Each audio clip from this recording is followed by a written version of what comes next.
Cette fraîcheur et cette diversité, on la retrouve dans l'équipe que je vous présente aujourd'hui. Nous avons fait le choix de la renouveler pour plus de moitié, donc c'est plus de 50% de niveau candidat. Il y a 24 sortants exactement sur les 61 candidats. Les équilibres politiques que nous avons posés sont pleinement respectés avec 3 tiers, ces 3 tiers que nous nous sommes appliqués.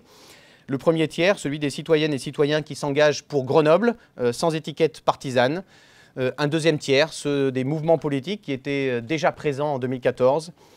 Un troisième tiers, ces nouveaux mouvements politiques qui ont fait le choix de Grenoble en commun, qui ont fait le choix de la construction de la maison commune. Plus de 50% de renouvellement, 3 tiers pour faire vivre notre diversité.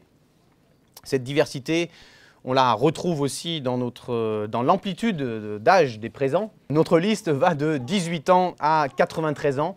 Et finalement va de la génération du Bedou à la génération climat. Toutes les générations sont présentes, elles sont mobilisées autour du projet, mobilisées pour Grenoble. Tous les milieux sociaux également. Nous sommes fiers de compter parmi nous plusieurs étudiants, de même que nous sommes fiers de compter parmi nous des conducteurs, des livreurs, des chercheurs, des commerçants, des professeurs, des artisans, des précaires de tous ces métiers-là aussi. Certains sont candidats à Grenoble ici pour la première fois et sont à Grenoble depuis quelques années à peine. D'autres sont nés ici. C'est pour beaucoup un premier engagement. D'autres ont transformé Grenoble déjà du temps d'Hubert du Bedou. Et je tiens d'ailleurs à remercier Jacques Henbert, adjoint qui a engagé les premières piétonisations de Grenoble, et Jean Giard, adjoint aux finances d'Hubert du Bedou, d'avoir accepté d'être avec nous dans Grenoble en commun. Je crois que l'histoire qu'ils ont démarrée à Grenoble continue de nous inspirer quelques décennies plus tard. C'est précieux pour nous de vous avoir à nos côtés. Nous sommes fiers de poursuivre votre action pour Grenoble. De même, tous les quartiers de la ville sont représentés dans notre équipe. Nous sommes 160 000 voisines et voisins à Grenoble. Je ne me retrouve pas du tout dans ces portraits dénaturés que font de Grenoble certains challengers.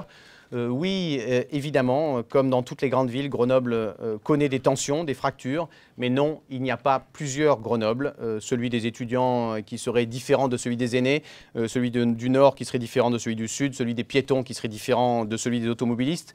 Il y a un seul Grenoble, nous sommes tous voisins et voisines, nous sommes forts de nos identités, de nos singularités, et c'est dans ce sens que notre expression Grenoble en commun marque finalement le territoire. On peut avoir sa singularité, son parcours, son humour, sa spiritualité et se retrouver sur l'essentiel, avoir Grenoble en commun. Nous sommes fiers aussi de notre diversité culturelle, de nos racines multiples, de nos parcours. Certains ont puisé ces racines au cœur de l'Afrique subsaharienne, d'autres dans l'Afrique du Nord, d'autres dans l'Arménie, l'Allemagne, l'Italie, l'Espagne, l'Amérique du Nord, l'Amérique du Sud. Pour parler aussi de racines qui sont tout aussi singulières à Grenoble. On pourrait parler de racines occitanes, néo-calédoniennes même, et pourquoi pas basco-béarnaises.